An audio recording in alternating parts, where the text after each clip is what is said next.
शिफा जो है, जैसी है, वो सिर्फ मेरी है। मेरे बगैर रहना ही क्यों है शिफा? साथ चलते हैं। मुझे लगा कि वो सब कुछ मेरे शौहर ने किया।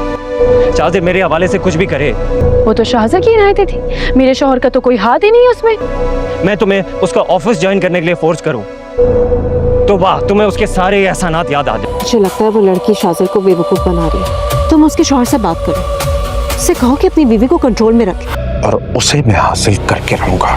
सारा सेलिब्रेशन मेरे शौहर ने प्लान किया, लेकिन नहीं। अस्सलाम वालेकुम नाज़रीन, तपश के नए प्रोमो ने कहानी को एक ऐसे मोड़ पर लाकर खड़ा कर दिया है जहां पर हर रिश्ता आजमाइश में नज़र आ रहा है। प्रोमो के आगाज़ में शाज़ेब शिफा और उसके शौहर से कहता है कि वो दोनों को ड्रॉप कर देता है, मगर शिफा का जवाब सबकी तवज्जो अपनी तरफ खींच लेता है।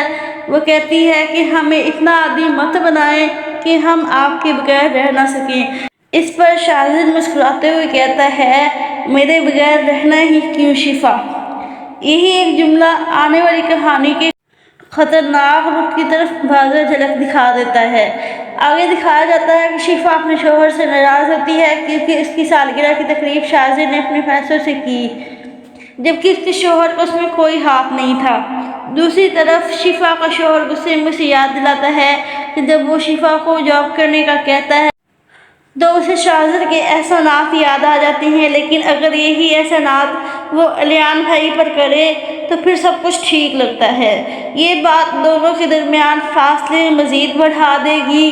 प्रोमो में इस वक्त मज़ीद सनसनी फैल जाती है जब शाज़ेब की बहन कहती है कि शिफा के शौहर से कहो अपनी बीवी को कंट्रोल में रखे, लेकिन उसके फ़ौरन बाद शाज़ेब का जुनून सब पर भारी पड़ जाता है। वो कहता है शिफा सिर्फ मेरी है, मैं उसे हासिल करके ही रहूँगा, जैसी भी है जो भी है सिर्फ मेरी है।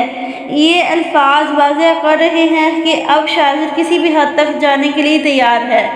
अब देखना ये होगा कि क्या शिफा अपने रिश्ते को बचा पाएगी या शाज़ेब का जुनून सब कुछ तबाह कर देगा। आने वाली किस्त यकीनन ज़बरदस्त सस्पेंसिव होने वाली है।